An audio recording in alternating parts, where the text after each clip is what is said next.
Boa tarde, galera esperta. Segundão, tudo em paz por aqui, meus amores. Aquele abraço carinhoso. Deu tempo pra vocês tomarem a aguinha, meu povo, a garapa. Maravilha. Estamos de volta aí com muita alegria, tá? Pra gente dar continuidade a essa aula tranquila, um passeio aí pelo ativismo na arte. E agora nós vamos falar de uma figura emblemática, Arthur Bispo do Rosário. Esse cara é interessante que a figura dele, ele se insere dentro do... Eu vou trazer aqui bem no popular. Vocês já viram aquelas pessoas, aqueles andarilhos que ficam andando na beira das estradas, nas BRs, né? Geralmente carregam um saco bem grande ou um carrinho ali cheio de coisas.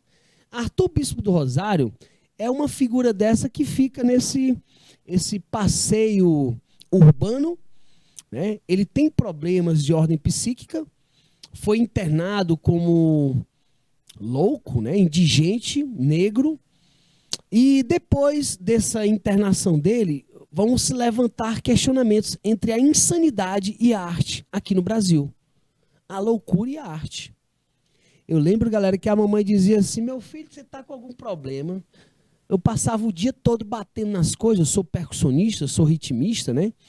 E a mamãe: Madison, tá tudo bem, meu filho? Tá com alguma inquietação, porque ela não entendia aquela rítmica, aquela ideia. Hoje, a gente tem bateria em casa, tem instrumentos, né? Ela entende a musicalidade. Mas no princípio ela achava que, que o filho dela estava meio assim, muito elétrico, né? Porque eu passava um dia inteiro batendo nas panelas dela. Essa ideia de arte e loucura é interessante porque no universo da arte a gente vê coisas estranhas. Alguns artistas se drogavam muito, outros perdiam a vida, tiravam a própria vida, né? Outros entravam em situações complexas, com brigas familiares, etc. Então, essa ideia de insanidade e arte, ela é uma coisa bem antiga, ela ainda é meio tabu, né? De fato, muitos dos artistas têm uma vida frenética. Imagine aí você ser um artista famoso e você não poder sair na rua. Você tem que vestir uma máscara ali, um disfarce, né? A gente vê isso aí na vida dos famosos. Outrora aí a gente vê um famoso todo camuflado porque ninguém pode ver na rua, porque assediam e etc, etc. Então é um complexo, tá? Mas Arthur Bispo do Rosário chama a atenção justamente pela sua simplicidade poética. Ele pega coisas do dia a dia, pega coisas do cotidiano e vai fazer obras, fazer objetos, fazer roupas com materiais descartados pela sociedade. Beleza, é isso? Então, esse ativismo, mesmo dentro desse conceito, né, de um problema de ordem psíquica, ele vai ser observado, vai ser analisado, vai ser usado nos hospitais. Beleza, galera? Hoje a arte-terapia é uma grande realidade. É ou não é? Você chega num hospital psiquiátrico, tem a galera lá fazendo um desenho. Você chega num abrigo, estão lá fazendo arte. Então, Arthur Bispo do Rosário vai inaugurar esse pensamento aqui no Brasil, tá? Olha aí, Arthur Bispo do Rosário é um sergipano de Japaratuba. Alguns dizem que ele nasceu aí, né, em 1909, outros em 1911, no Rio de Janeiro, e faleceu em 89. Um artista plástico brasileiro, foi considerado artista plástico brasileiro. Por alguns era tido como gênio, por outros louco, né? E ele vai inserir-se nesse debate sobre o pensamento eugênico, o preconceito entre os limites da insanidade da arte. Ok, galera? Veja que tem uns artistas que tem uma pegada que a gente jura, rapaz, isso não é normal, não. Tem o body art, olha, o body art ele usa o corpo como suporte. Tem artista que botam lá uns ganchos, uns anzóis no couro da pele aqui, né, no próprio couro, e aí ficam suspensos só pela pele. E diz que aquilo é arte, a suspensão corporal. Aí você diz: tio, pode até ser arte, mas esse bem é meio doidinho. Doidinho, logicamente, no sentido, galera, de ser dor. Você sentir dor e aquilo ser arte, olha que interessante. A arte, ela pode ter processos dolorosos também. A própria tatuagem, ela é dolorosa. E a gente chama esse processo de prazer na dor de catarse. Tá? Então a gente pode até anotar aqui esse nome, esse termo pode ser interessante lá para frente, a gente lembrar disso, tá? Catarse. Nós vimos que estesia é um prazer gostoso. Catarse é assim. Estesia é um prazer gostoso. Agora, a catarse, ela envolve dor. É quase um masoquismo. Tá? A sua história liga-se também à colônia Juliano Moreira, instituição criada no Rio de Janeiro na primeira metade do século XX, destinada a abrigar aqueles classificados como anormais ou indesejáveis, doentes psiquiátricos e alcoólicos. Olha que interessante, isso hoje tudo mudou. Hoje, 2022, muitos dos atendimentos psicossociais, né, eles são atendidos no CAPS, Centro de Assistência Psicossocial. E o seu paciente, ele vai voltar para o seio familiar. Vai voltar para casa. Por quê? Porque lá ele ficava abandonado. Não tinha o elo do sentimento. Às vezes os médicos davam medicação e tchau. Tem ali, logicamente, pessoas contratadas para fazer as dinâmicas e tal, mas é diferente de estar em casa. Beleza, é isso, galera? Tranquilo? Então, antigamente, essas pessoas com problemas psiquiátricos, né, comportamentos anormais, eram abandonados nesses abrigos, nesses hospitais. Aqui mesmo, no abrigo São Lucas, em Teresina, a gente chega lá para fazer visitas, tem muitos relatos que meu filho me deixou aqui, disse que ia comprar um pão.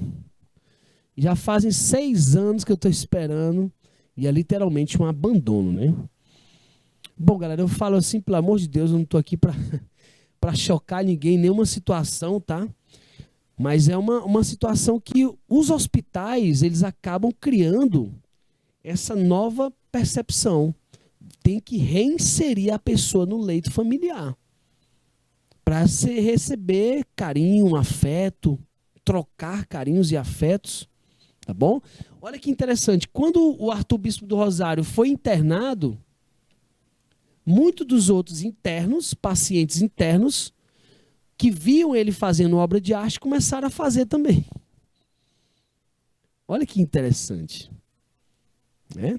Muitos acharam a obra dele interessante e começaram a criar também obras de arte, a cada um à sua maneira, inspirados em Arthur Bispo do Rosário, né? Olha aí a figura dele, galera. Bem interessante, né? Tem uma estátua lá em Japaratuba, homenageando o Arthur Bispo do Rosário. Olha esse manto dele estilizado, né? A roupa dele sempre confeccionada com elementos, objetos encontrados no dia a dia. Tá? Interessante que eu conheci um muito parecido com Arthur Bispo do Rosário, lá na Pedra Mole. No Balão da Pedra Mole, ele fazia lá uma instalação cheia de sacolas, plásticos, garrafas. E o Balão da Pedra Mole ficava literalmente um espaço, né, para ele expor a arte dele. Depois chegou Caldo de Cana, Espetinho, ele já não está mais lá. Mas era tipo um morador de rua que criou ali naquele balão ali da Pedra Mole quase uma casa dele, né? E era altamente decorada, galera. Como assim, tinha decorado? Ele pegava as coisinhas da rua e organizava. Tudo retinho ou deitado. E aí quando está tudo organizado, horizontal ou vertical ou até mesmo inclinado, tem a sensação artística. Aquilo foi feito com uma ideia artística.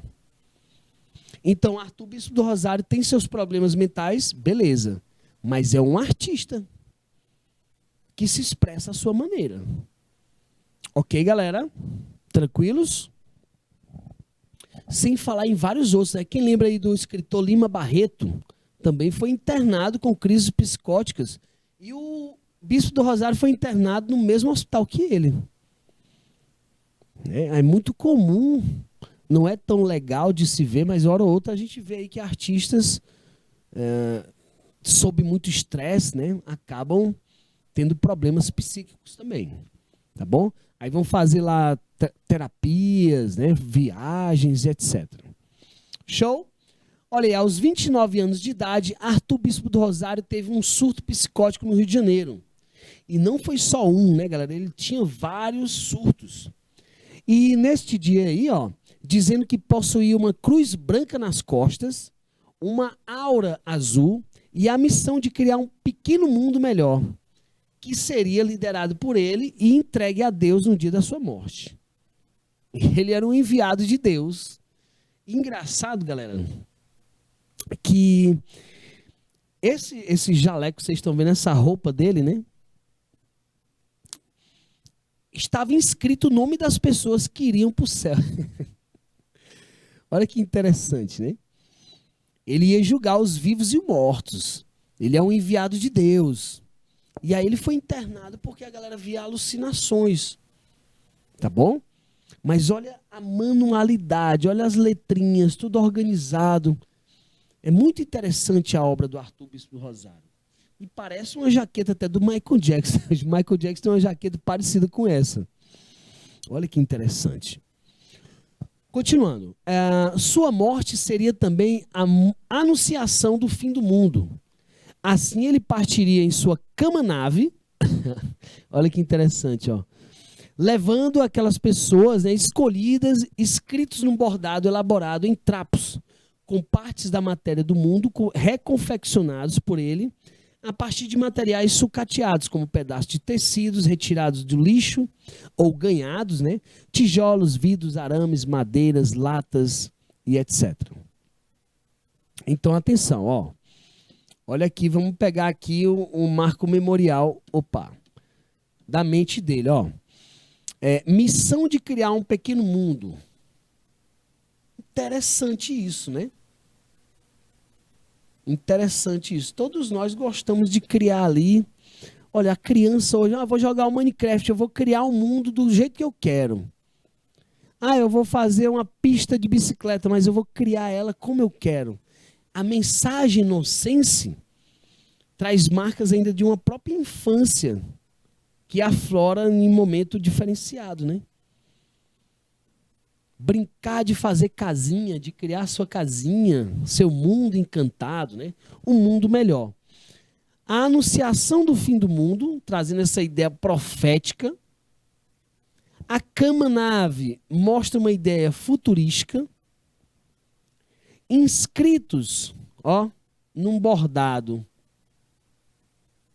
Logicamente que ele tinha uma intenção, era o nome das pessoas que estavam em suas orações, sobretudo.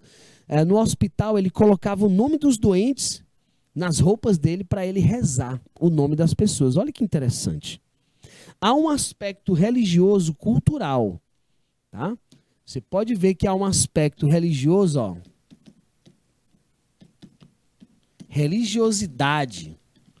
Não é um aspecto religioso, é religiosidade com um padrão cultural. Veja que mesmo ele, com toda a sua alucinação, ele trazia essa ideia de organização, né? Os bons e os maus, os vivos e os mortos, o que está em pé, o que está endeitado, quem vai comigo, quem não vai. Essa história, quem vai para o céu, quem vai para o inferno. Olha que interessante. Nós já vivemos né? Alguns dizem que essa relação de localização, você pode estar no meio de uma praia, belíssima, mas se você não estiver quieto, seu juízo, a sua mente, parece que aquilo nada tem sentido. Não é o lugar onde nós estamos, é como nós estamos naquele lugar. Você pode estar no lugar mais show do mundo, mas se sua mente não estiver boa, aquilo nada tem sentido. Ok, meus amores? Olha aí os materiais, ó, pedaços de tecido, tijolos, brinquedos, enfim. Nós vamos ver aí uma parafernália de coisas que ele vai utilizar. Na noite de 21 de dezembro de 38, olha aí, outro surto, despertou com alucinações que conduziram o patrão dele, né, o advogado Humberto Magalhães, a levar ele a um hospício, literalmente. Só que aí ele vai sair pelas ruas, né, na rua 1º de Março, e lá no Distrito Federal, olha, do então Distrito Federal, ele vai subir no Mosteiro de São Bento. Ele nasce no Rio de Janeiro, foi para o Distrito Federal, depois volta para o Rio de Janeiro. Lá nesse Mosteiro de São Bento, ele anunciou para os monges lá que era um enviado de Deus, encarregado de julgar os vivos e os mortos.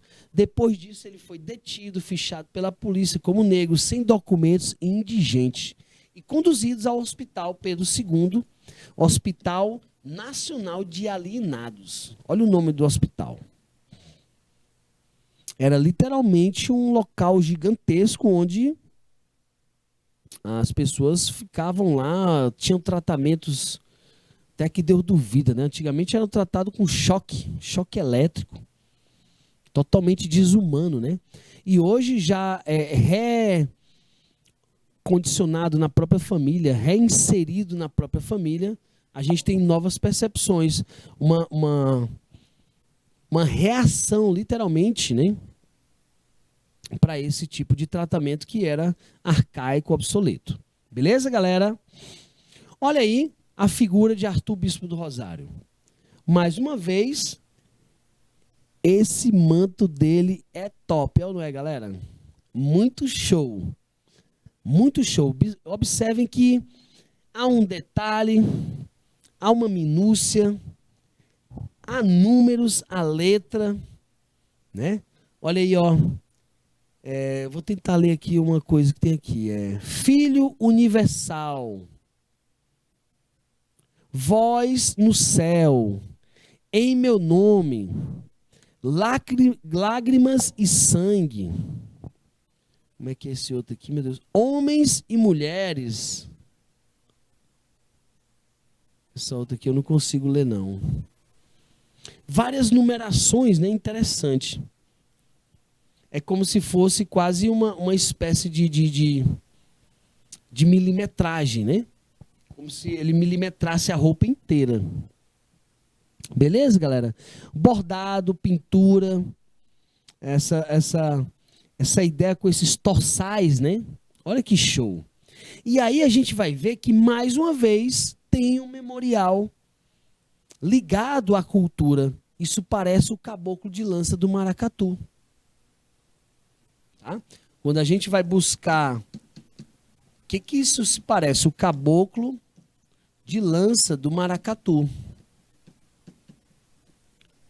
Esse manto, ele traz aí como uma memória de tradições culturais, tá bom?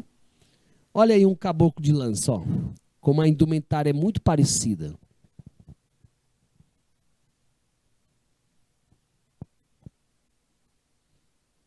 Ok? Então, nesse caso, o Arthur Bispo do Rosário acaba utilizando o próprio corpo como suporte, né? Qual é a ideia ativista dele? Objetos recolhidos, né? Objetos recolhidos nas ruas. E ele vai ressignificar, dando uma nova visualização. E aí, mais uma vez, a gente vai ter que guardar esse nome, ó. Ressignificação.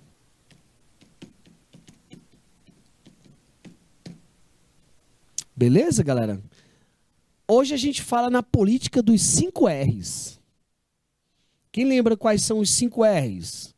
Tem 3 iniciais, né? Quais são? A gente tem o reciclar, reduzir e reutilizar. Aí ele coloca agora o repensar.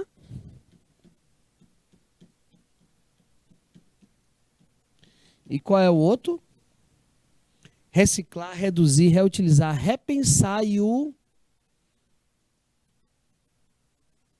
Peraí, deixa eu lembrar aqui o outro, meu Deus. Repensar, recusar. É recusar, é? É, recusar. Por exemplo, eu vou pegar isso aí. Mas não vou precisar agora não. Não, mas eu vou pegar só porque eu quero. Não, se não está precisando, recuse. Né? Depois você vai lá e utiliza novamente. Então a política que era dos 3 R's agora são de 5 R's. Reciclar, reduzir, reutilizar, repensar e recusar. Tá? Dentro desse contexto, Arthur, bispo do Rosário, interagia da sua maneira, da sua forma, né, reorganizando ou retirando esses objetos do meio da rua. Olha aí, galera, a obra dele como é interessante. Olha esse painel. É uma espécie de mosaico. E nesse mosaico você vai ter de tudo enquanto. Olha, tem espremedor de laranja, copo, flauta, boliche, filtro de carro, xilofone, desentupidor de pia, cabeça de coelho, torneira. São elementos que ele encontra no dia a dia, né? Agora observe que não está colocado de qualquer jeito. Está organizado. Veja que a maioria ou está vertical ou horizontal. É ou não é? Então, é uma característica artística. Você pode dizer, tio, quem fez isso? Não importa, tem arte. Beleza? Tem arte. Aí, se você procurar a mensagem, a importância desse tipo de obra. Galera, cada objeto, ele é dotado de uma marca de utilização ou não utilização, né? Por exemplo, quem de vocês já usou a chinela havaiana? Hoje eu acho que nem acontece mais, porque ela quebra aquele bilotinho antes de ficar bem velhinha. Mas antigamente a gente usava a chinela havaiana até fazer um buraco bem aqui no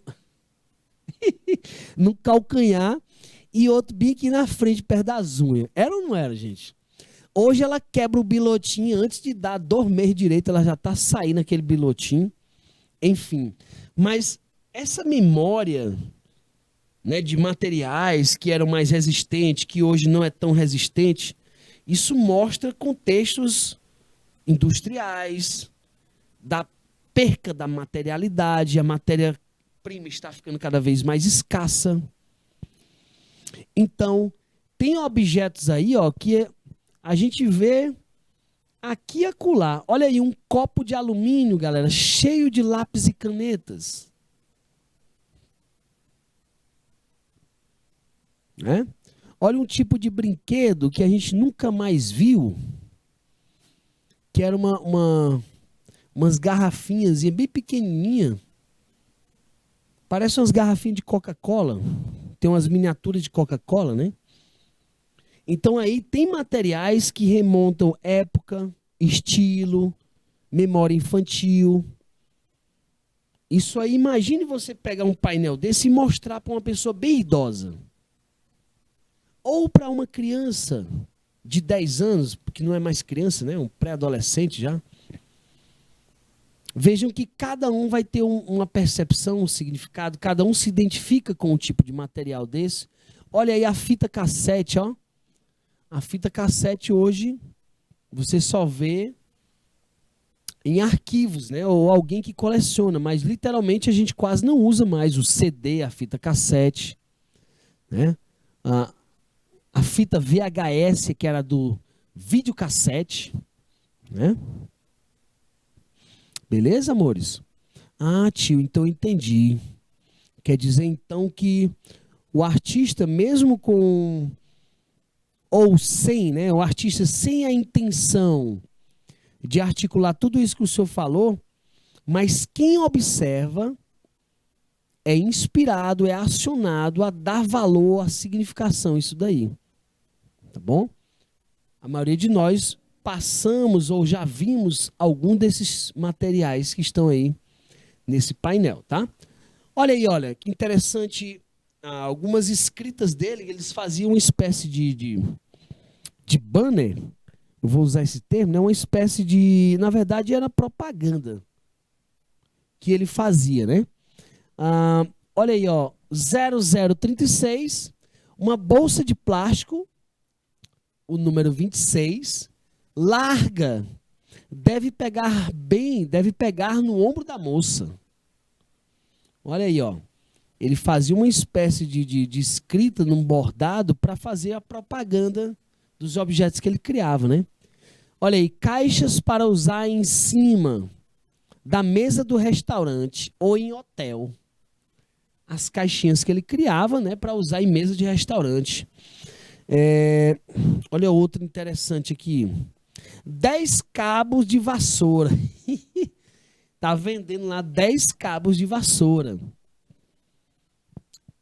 Deixa eu ver como é que é essa outra aqui. Bolsa pintada de vermelho com preto. Um pouco largo no centro. E não dá para entender o resto. Então ele fazia uma espécie de propaganda também de alguns objetos que para ele teriam sentido comercial. Olha que interessante, meus amores. Né? O que chama atenção nesse tipo de trabalho é a organização estética. Tá, gente? Ele tem coisas que estão tudo ali horizontais, tudo verticais, tudo organizadinho. Isso é uma maravilha. Olha aí, brinquedos que Arthur Bispo do Rosário confeccionava, trazendo mais uma vez essa história da memória cultural, da sua bagagem cultural, né? Veja que se nossas crianças voltassem a ter essa prática de fazer os próprios brinquedos, seria maravilhoso, porque o mundo digital às vezes só pede um dedo da gente. Tudo é num clique. O mundo digital, tudo ele pede, tudo num clique. E aí o Arthur Bispo do Rosário usava suas manualidades, né, de uma forma muito expressiva.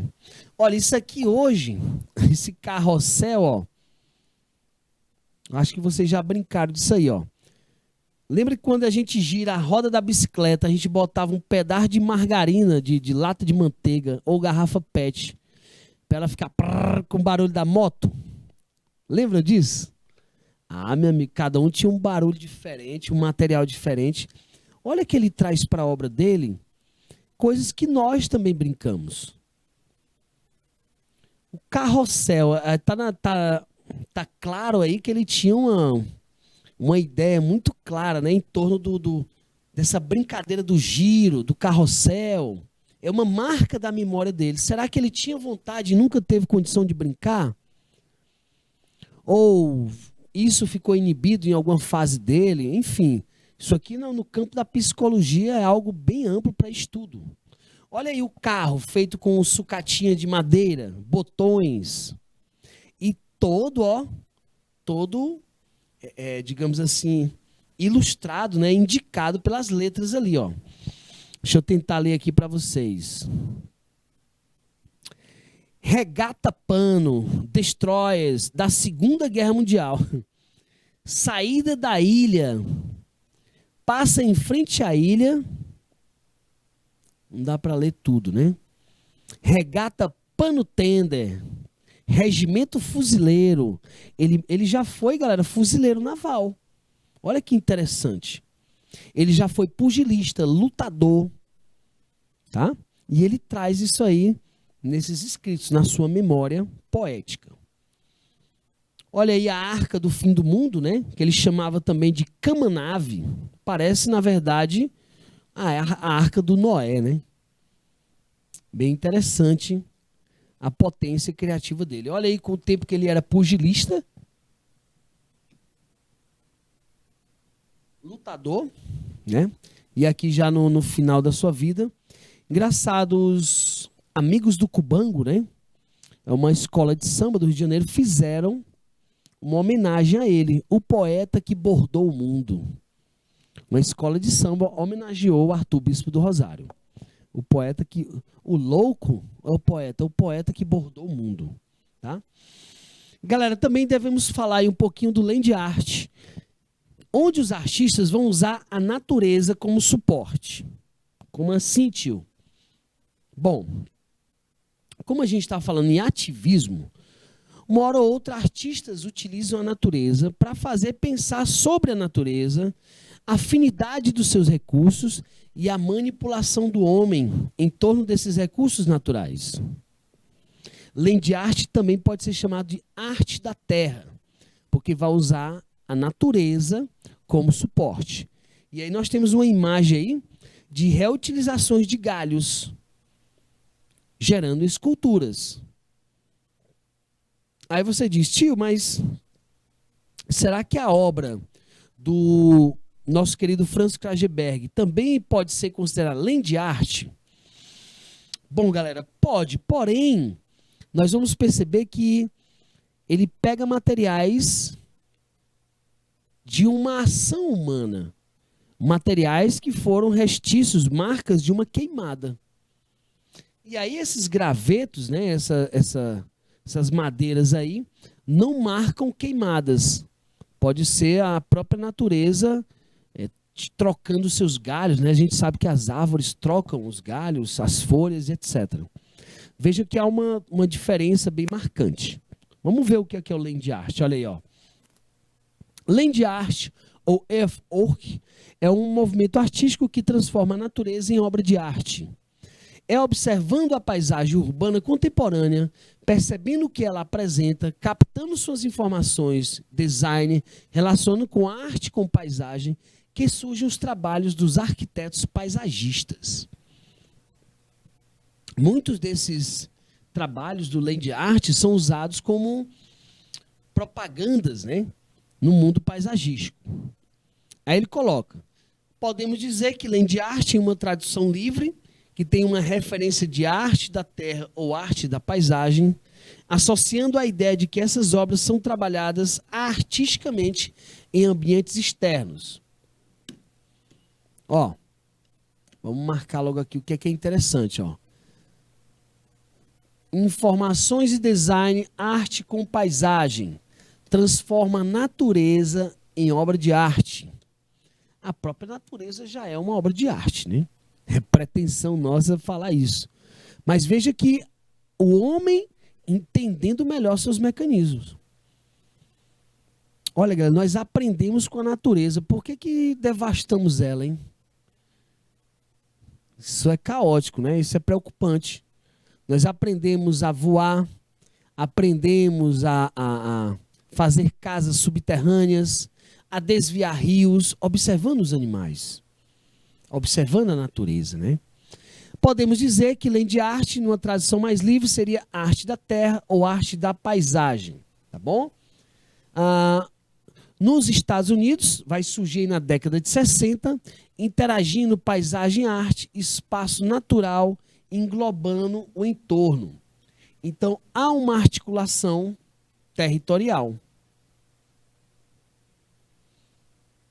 Tá bom? Há uma articulação territorial. E ele diz, o land art surge a partir da fusão da natureza e da arte, onde a natureza, além de suporte, faz parte da criação artística. Beleza, galera? José, vamos colocar aí 2 minutão para a galera fazer um print e anotar aí características do land art. 2 minutinhos, já a gente volta.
Beleza, beleza, beleza, galera esperta. Anotarei, meu povo.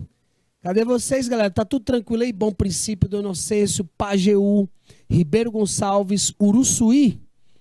Tudo em paz aí, meu povo? Dá um alô aí pro tio. Oi, tio, tá ok, beleza? Um abraço, boa tarde. Falem com a gente, por favor. Tá tudo tranquilo? Tô sentindo falta aqui de vocês, da interação, nosso diálogo, tá bom? Já fizeram land art? Vou dar uma dica para vocês, ó.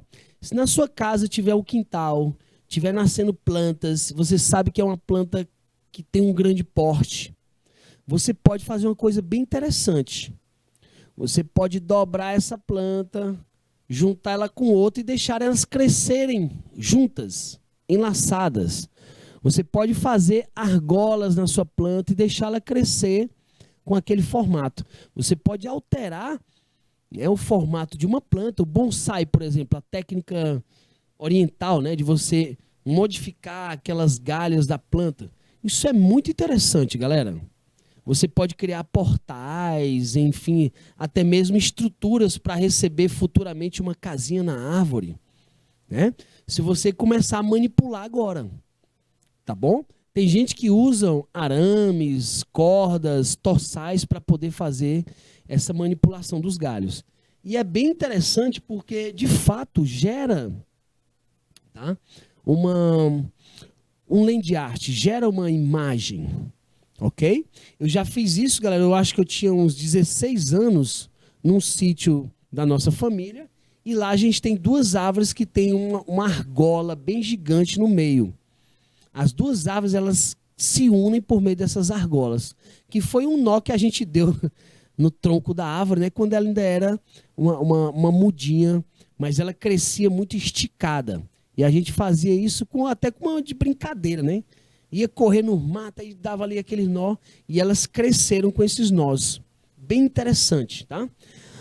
Algumas dessas técnicas do land art são lembranças, memórias de técnicas de caça ou de pesca.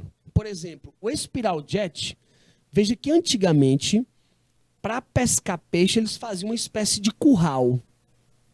Como assim, tio? Como é que é esse curral de peixe?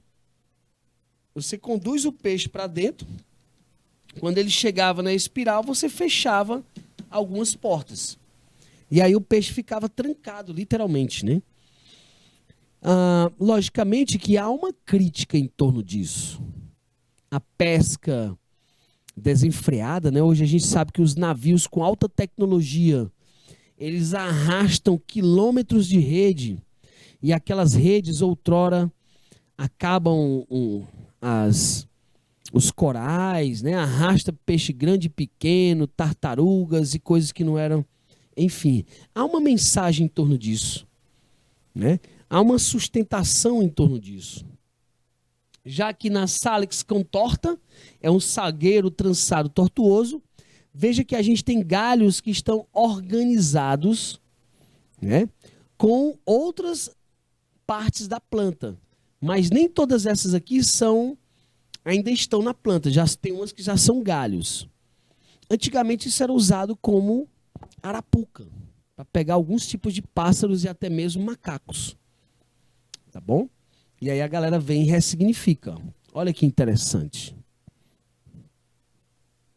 A textura, o visual, você tocando na natureza e percebendo essa manipulação de uma forma harmônica, né? Muito interessante. Veja que a planta ainda verde você consegue, sim, criar alguns aspectos artísticos. Tá bom, galera? Olha aí, ó. Algumas mais simples, né, feito por crianças, e aquele talento, né? Tem pessoas que trabalham com a poda de árvores, mas antes mesmo de uma limpeza, de um jardim e tal, eles jogam aquele talento, né? E aí precisa de um registro. Alguns tipos de land art são efêmeros, passageiros. Nesse caso aqui, olha as folhas, né? Daqui a pouco, quando der um vento aí, passar um carro muito rápido, já vai começar a mexer nessa estrutura. Então, precisa do registro, da fotografia. Tá bom? Olha aí os geoglifos em Nazca, no Peru. Esses são pré-históricos, né? São enigmáticos. E os historiadores dizem que esses animais, para os incas, eram uma espécie de animais sagrados, né? Tanto a tarântula quanto os macacos. Tá? Tinha uma doença, não é uma doença. Quando a tarântula picava a pessoa, para sair o veneno, a pessoa tinha que pular muito, para sair pelo suor. Tanto é que na Itália gerou até uma dança, tarantela, né? Quando eles eram picados pela aranha caranguejeira, eles tinham que pular muito. Os macacos estão relacionados à conquista de alimentos, sobretudo novas frutas, sementes, como quebrar alguns tipos de sementes, né? Enfim. Olha aí o artista Tiago Costas. Ele é um artista brasileiro, trazendo aí pra gente uma performance. Qual é a mensagem que tem nessa performance, galera?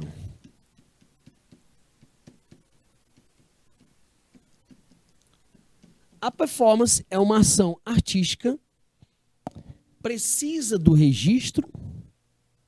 Tá aí, temos uma fotografia, né? Fotografia com a parceria Fujoca Criativa Imagens. E é um coletivo, né? Tiago Costa, Lucas e Patrícia Alves, tá? Veja que é um coletivo para poder gerar essa imagem. Ponto. Tem maquiagem, tem o corpo como suporte da arte, né?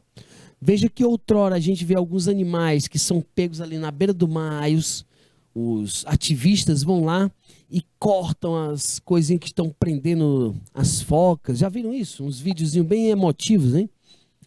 Tem animais que se batem em rede de pesca e passam anos e anos com aquela linha de nylon, marca o corpo, corta parte do corpo, enfim. No México, existe uma parte lá do oceano chamada Mar de Lixo, literalmente. Porque é muito lixo em suspensão, fica uma deriva, boiando.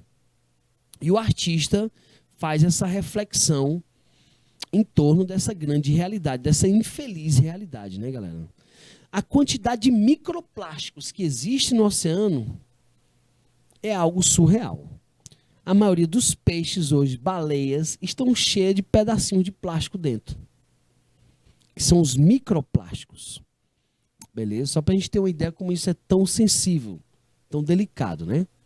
Olha aí, nascido no Rio Grande do Norte, Tiago Costa, 35 anos, é ativista desde os 10 anos de idade e vive há 13 anos em São Paulo.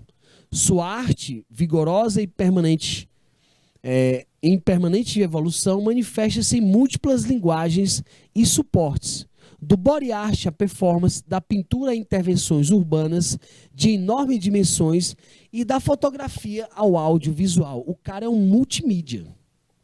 Ele trabalha várias habilidades. Já apresentou mostras inspiradas em obras de Frank Kafka, Dostoiévski, Darwin, Stephen Hawking, entre outros, além de ter realizado uma intervenção invocando questões ambientais e de direitos humanos, aclamado no show The Wall do Roger Waters ex-Pink Floyd, em 2012, a convite do músico. Então veja que o cara tá com uma carreira super alavancada, né? Sobretudo pela potência da mensagem. Olha aí, você sabe que os papagaios, curicas, né? Hoje tem bicho desse aí que vale um absurdo. Alguns que só reproduzem cativeiro, né? Outros que já viraram moeda, enfim. E aí ele traz aí, ó, o nome da obra, Traficado. Traficado. Beleza, galera. O Banks também é um grafiteiro, né? Um grafiteiro britânico. E ele traz aí na sua proposta do grafite espalhar arte ativista nas ruas. Olha, aqui seria um coquetel molotov, um revolucionário jogando uma bomba. Só que ele tira a bomba e coloca um buquê de flores.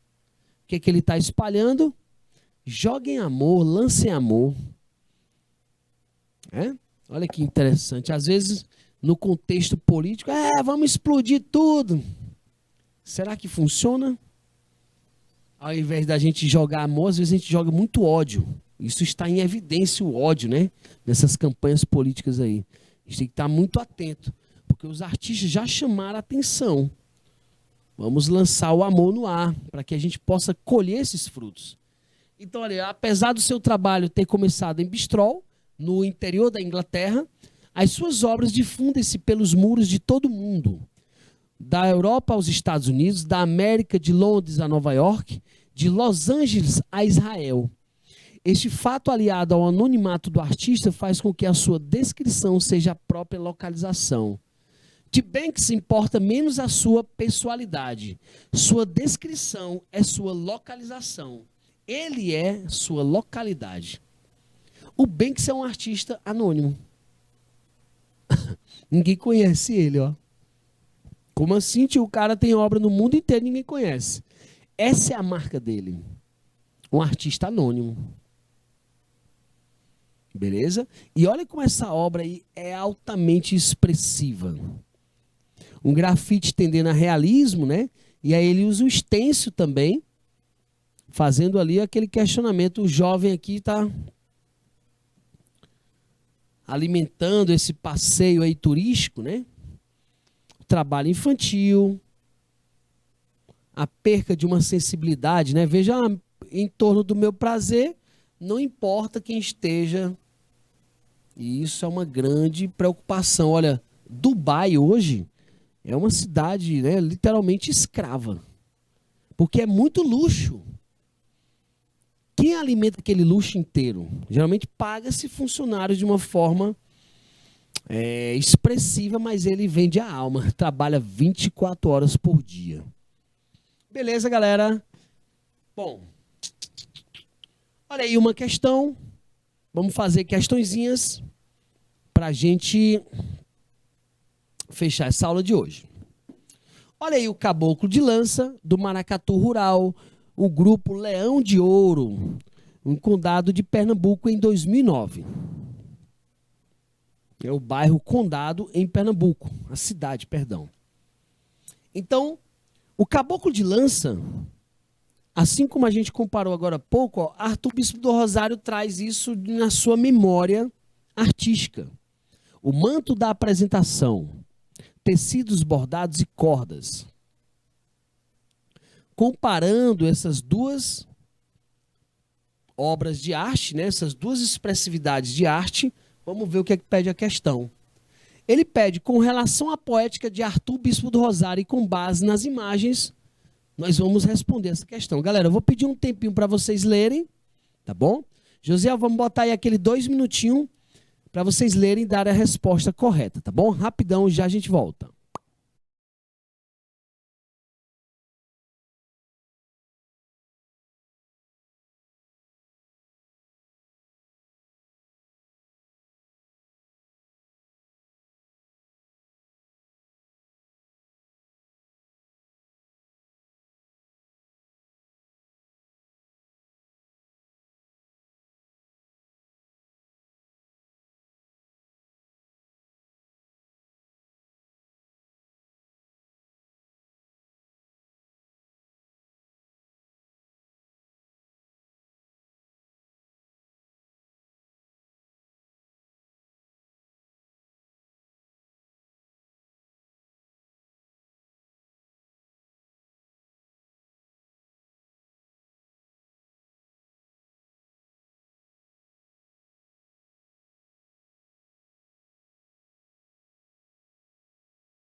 Beleza, beleza, galera esperta. Estamos de volta. Tranquilidade? E aí, meu povo? Cadê Uruçuí? Ribeiro Gonçalves, Pajeú, do Inocêncio. O que marcaram aí, meus amores? Vamos lá pra cima, hein? Sem medo de ser feliz, galera. Ó, vestimentas tradicionais da cultura brasileira são utilizadas pelo artista como matéria para a sua imaginação criativa. Show de bola. Nós acabamos de falar, olha, tipo, parece que ele realmente traz coisas da memória infantil, da cultura. Cultura, meu povo, é alimento, tá? Nem só de pão vive o homem, né? A gente não quer só comida, a gente quer comida, diversão e arte, né? A cultura é alimento, tá bom? O manto construído, o 2 aí, ó. O manto construído artesanalmente funciona como um memorial no qual ele inscreve a sua mensagem artística. E, de fato, aquele manto era a anunciação dele, né? As pessoas que iriam, estariam salvas ou não, enfim. De fato, é onde ele inscreve a sua mensagem artística. Terceiro, o artista parte das suas experiências culturais ligadas a procissões, desfiles, festas populares e as ressignifica ao produzir um objeto artístico que pode ser vestido ou exposto. E mais uma vez, galera, essa palavra é linda no ativismo, é linda no Vic Muniz, é linda no Arthur Bispo do Rosário, é maravilhosa no Franz Krageberg. Ressignificar. Veja que ele tem lá as orações, né? Os brinquedos, ora outrora, parecem de uma festa popular, os parques de diversões. Parque de diversão sempre é uma memória maravilhosa, né? Quem lembra aí de ir nos parques de diversões com os amigos, todas as alternativas estão corretas. Temos mais uma questãozinha. Olha aí, inspiração no lixo. O artista paulistano Jaime Prades, um dos precursores do grafite da arte urbana, chegou ao lixo por sua intensa relação com as ruas de São Paulo. A partir da década de 80, passei a perceber o desastre que é a ecologia urbana. Quando a gente fala em questão ambiental, sempre se refere à natureza, mas a crise ambiental urbana é forte. Diz Prades, né? Inspirados pela obra de Franz Krageberg, há 4 anos, Jaime Prades decidiu construir uma árvore gigante no Parque do Ibirapuera. Então a obra é essa, ó, uma árvore gigante no Parque do Ibirapuera. Ou em outro local, feitas com sobras de madeiras garimpadas de caçambas velhas. Elas são como os intestinos da cidade. São vísceras expostas. Olha só, os caminhões que carregam lixo, coisa para cima e para baixo, ele diz que aquilo são pedaços, são vísceras expostas, né? Percebi que cada pedaço de madeira carregava a memória da árvore de onde ela veio. Olha que sentimental, galera. Opa, Pajeú, quero tirar o print, amores? Vamos responder logo essa e eu deixo o tempinho para a gente printear, tá bom? Então, vem aí, ó. Percebi que cada pedaço de madeira carregava a memória da árvore de onde ela veio. Percebi que não estava só reciclando, e sim resgatando. Vamos ver a questão? Sua árvore gigante ainda não vigou, mas a ideia evoluiu. Agora ele pretende criar uma plataforma na internet para estimular outros artistas a fazer o mesmo. Teríamos uma floresta virtual planetária, na qual se colocariam essas questões de forma poética, criando uma discussão enriquecedora. Galera, outros artistas fizeram árvores de madeira para virar casinhas de pássaros nas zonas urbanas. E quando nós, olha aí, ele pergunta, essa função da arte na atualidade, qual é o nosso chamamento, meus amores? Não precisa nem passear muito, né? Reflexões sobre a responsabilidade ambiental do homem, nossa responsabilidade ambiental com a natureza, com as pessoas, com o dia a dia. Beleza, meus amores? Segundão, vou deixar aqui para vocês um abraço carinhoso, tá? Um ótimo final de semana a todos vocês. Um feliz Dia das Crianças, né? Na semana que vem. E a gente está combinando aqui o nosso encontro na sexta-feira de muita arte, beleza? A todos vocês, muita vida e a gente se encontra na próxima semana. Valeu, galera. Show!